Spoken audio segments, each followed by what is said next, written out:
शिव गुरु के चरणों में पल प्रतिपल की प्रणाम निवेदित करती हूँ। आप हमारे प्रणामों को अपने चरणों में जगह दें।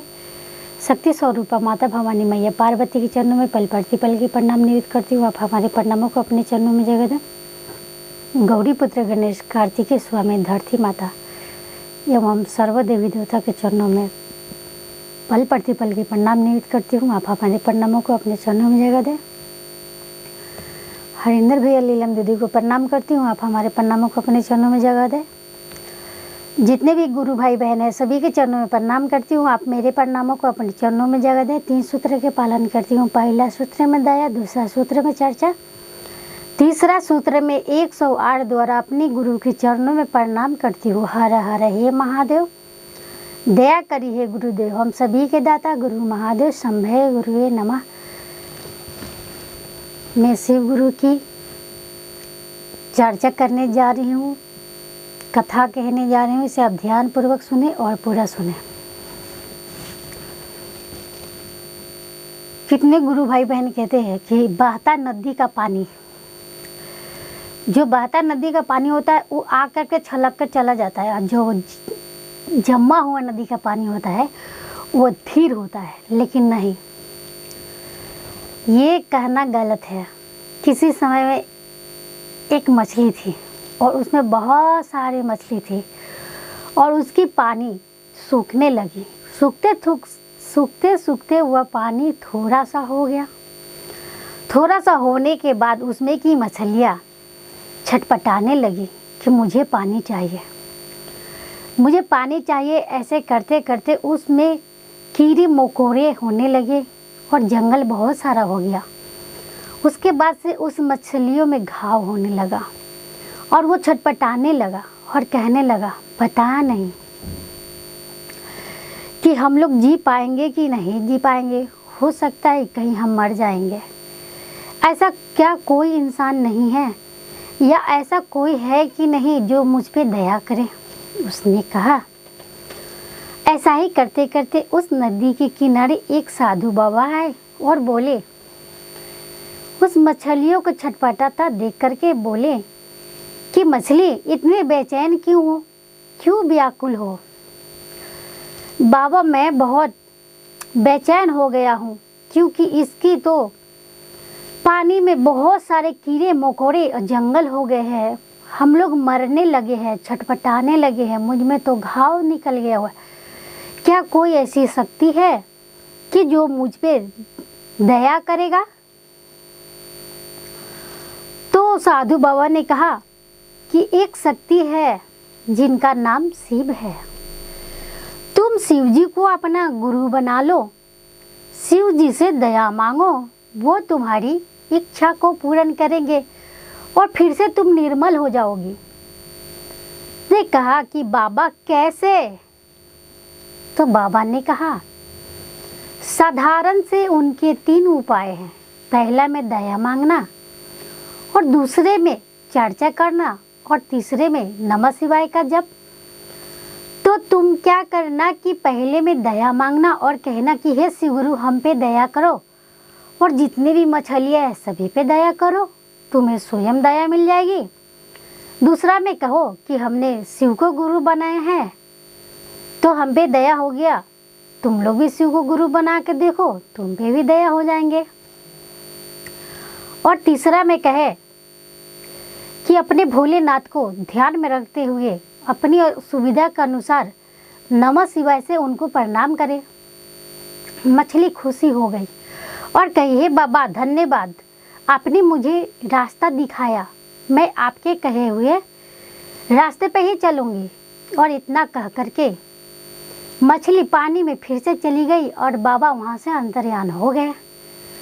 कुछ दिनों के बाद वो कहने लगी कि हे शिव आप मेरे गुरु हैं, मैं आपके शिव शिष्य हूँ, मुझ पे दया कर दीजिए, दया कर दीजिए, मैं मर जाऊँगा।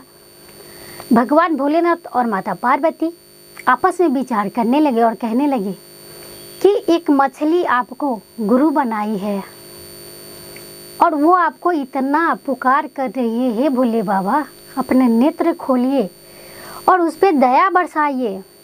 भगवान ने कहा, मैं बंद आँखों से पूरा दुनिया देख सकता हूँ, तुम सोचती हो कि मैं सो रहा हूँ, मैं कभी भी नहीं सोचता। मेरे आंख बंद करके ही मैं पूरा सृष्टि का भ्रमण कर लेता हूँ। कौन मनुष्य कितने कष्ट में है और कैसे है मैं स्वयं देख लेता हूँ। तो हे प्रभु, उन मछलियों पे दया कर दीजिए।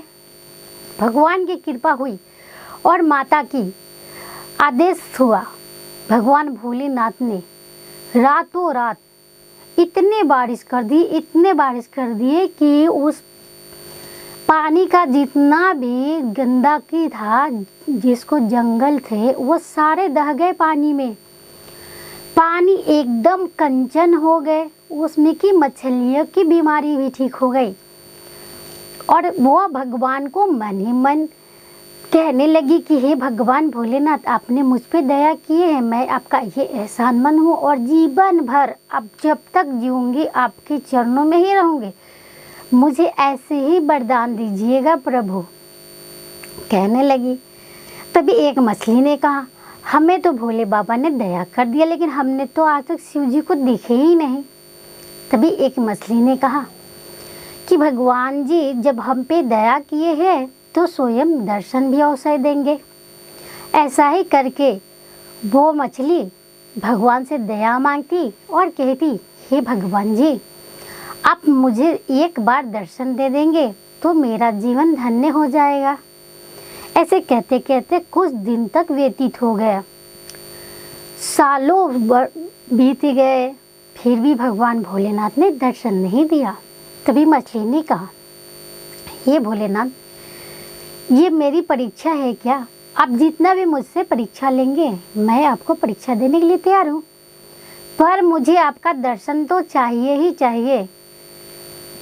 बस मछली ने भगवान भोलेनाथ का दर्शन पाने का जिद ठान ली। ऐसा ही करते करते वो रोज भगवान भोलेनाथ से दया मांगती और उनका नमः शिवाय का जप करती। करते करते एक दिन भगवान ने उनको दर्शन दिया और माता पार्वती ने दोनों ही ने साक्षात उन मछलियों को आकर के दर्शन दिए। मछली बहुत खुशी हुई और बार बार भगवान भोलेनाथ को देखती और माता पार्वती को देख के बहुत ही खुशी हो गई और खुशी होकर के उनको पाख जोड़ करके प्रणाम करने लगी। यह देख करके भगवान भोलेनाथ और माता पार्वती दोनों ही मुस्कुराने लगे और कहने लगी कि हे मछली, तुम में तो श्रद्धा और भक्ति बहुत है, मांगो क्या मांगती हो। मछली ने कहा कि हे भगवान भोलेनाथ, मुझे आपके दर्शन हो गया, अब मुझे क्या चाहिए? मैं मर भी जाऊं तो भी गम नहीं, मेरा जीवन धन्य हुआ। यह सुनकर भगवान भोलेनाथ कहने लगे कि मेरा शिव तुम ही जैसा होना चाहिए, दयालु होना चाहिए, जो दूसरे पर दया करे।